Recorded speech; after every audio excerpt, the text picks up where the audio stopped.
Bienvenue sur Filmora Pro, une nouvelle façon de repousser vos limites créatives.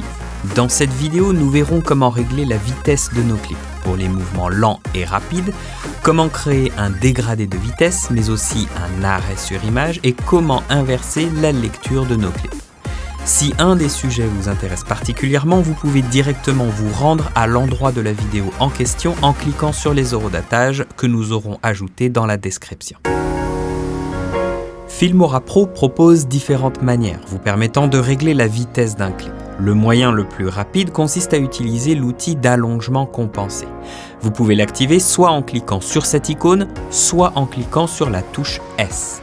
L'outil d'allongement compensé étire ou compresse la longueur de votre clip. Cela signifie que si vous allongez le clip, la vitesse de lecture sera ralentie. Et si vous compressez le clip, sa vitesse augmentera.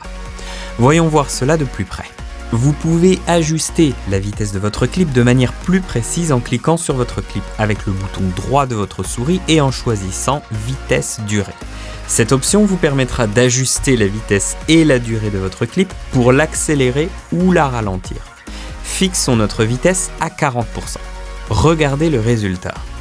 Vous pouvez remarquer que le clip lag pas mal. En fait, Filmora Pro duplique certaines images car le clip ralenti n'en possède pas suffisamment. À partir de là, il est important de bien comprendre la différence entre vitesse et fréquence. Lors du montage de clips au ralenti, il est important de connaître la fréquence d'image de votre projet ainsi que la fréquence d'image du rush sur lequel vous travaillez.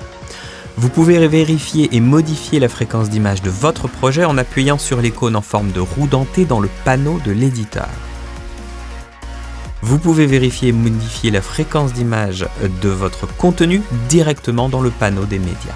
Beaucoup de caméras vidéo, réflexes numériques et même smartphones proposent différentes options de fréquence d'image. Habituellement, 24 images par seconde correspond à la fréquence minimum parmi laquelle vous pouvez choisir et peut monter jusqu'à 120 images par seconde ou plus. Les clips possédant une fréquence d'image au rafraîchissement très élevé sont idéaux pour le slow motion car vous pouvez les étirer et tout de même garder une lecture fluide tout au long de votre projet. Alors actuellement, le meilleur moyen d'obtenir un clip à lecture fluide en utilisant des vidéos à très haut rafraîchissement est de changer la fréquence d'image de votre rush directement depuis le panneau des médias pour qu'elle corresponde à celle de votre projet. Tout ça avant de le glisser dans le panneau de l'éditeur. Par exemple, nous avons ce projet paramétré à 24 images par seconde et nous avons ce clip que nous avons tourné à 60 images par seconde. Si nous le glissons dans notre timeline, nous le verrons jouer en lecture normale. Pour modifier notre clip de manière à en faire un slow motion, cliquez sur cette icône en forme de roue dentée en haut à droite du fichier de votre rush dans le panneau des médias. Et dans l'option cadence, décochez depuis le fichier. Configurez-la sur la fréquence de votre montage qui ici est à 24 et lorsque vous le ferez glisser dans votre timeline, la séquence sera lue au ralenti.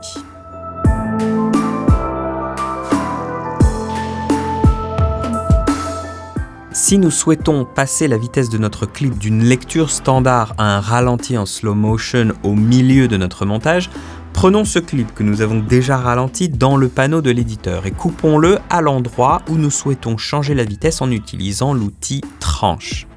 Cliquons maintenant avec le bouton droit de la souris sur la première partie du clip et augmentons la vitesse de manière à ce que le clip reprenne une vitesse de lecture normale. Pour savoir de combien nous devons augmenter la vitesse, il va nous falloir faire un peu de maths. La quantité de vitesse dont nous avons besoin pour accélérer le clip de manière à ce qu'il se retrouve à une vitesse normale peut être trouvée en divisant la fréquence d'image originale dans laquelle la vidéo a été filmée par la fréquence d'image de notre montage.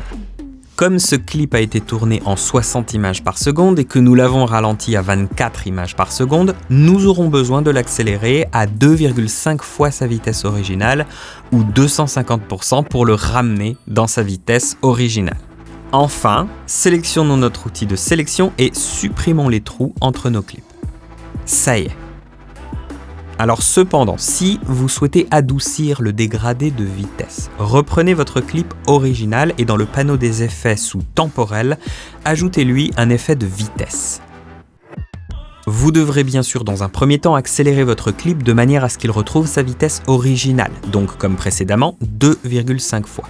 Ensuite, mettons en place une image clé où nous souhaitons que notre dégradé de vitesse commence. Et une autre environ 1 seconde après.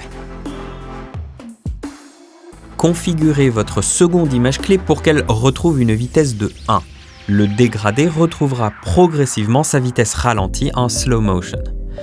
Ce processus peut être gourmand en ressources pour votre ordinateur, mais la lecture, une fois votre vidéo finale exportée, sera fluide tant que vous vous assurez de la correspondance entre sa fréquence d'image et celle de votre projet.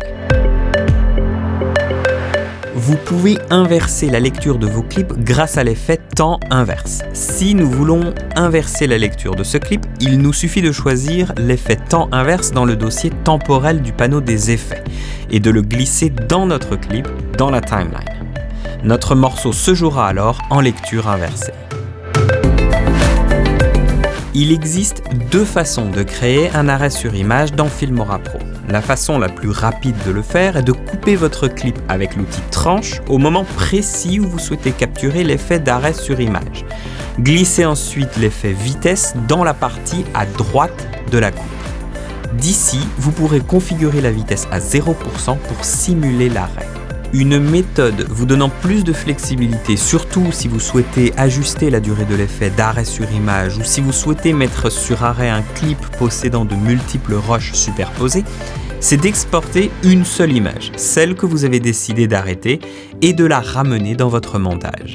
Alors pour y arriver, rien de sorcier, vous pouvez faire survoler votre curseur sur le clip jusqu'à l'image que vous souhaitez mettre sur arrêt, couper votre clip juste sous la tête de lecture avec l'outil tranche ou avec les raccourcis CTRL B ou Commande B si vous êtes sur Mac pour couper votre clip. Ensuite, sans déplacer la tête de lecture, rendez-vous dans le panneau de la visionneuse et sous Options, cliquez sur Exporter image. Enregistrez-la quelque part sur votre ordinateur où vous savez que vous n'allez pas la perdre, réimportez-la dans le panneau des médias et reglissez-la à l'endroit même où votre coupe a été enregistrée.